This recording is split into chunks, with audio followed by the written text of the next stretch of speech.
Capres nomor urut 1 Anies Baswedan akhirnya buka suara terkait umpatan yang dilontarkan oleh Prabowo Subianto. Seperti diketahui, sebelumnya Prabowo melontarkan umpatan kepada Anies seusai debat.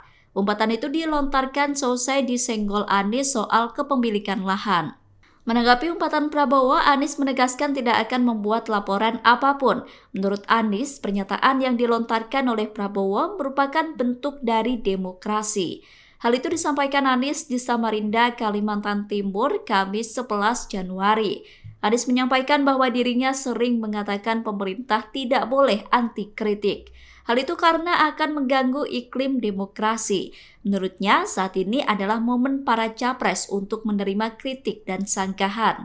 Oleh karena itu, Anies menegaskan tidak akan melaporkan umpatan yang disampaikan Prabowo. Di sisi lain, Anies sendiri dilaporkan ke Bawaslu karena menyerang Prabowo saat debat. Salah satu pernyataan Anies yang dianggap menyerang Prabowo adalah soal anggaran 700 triliun rupiah milik Kementerian Pertahanan.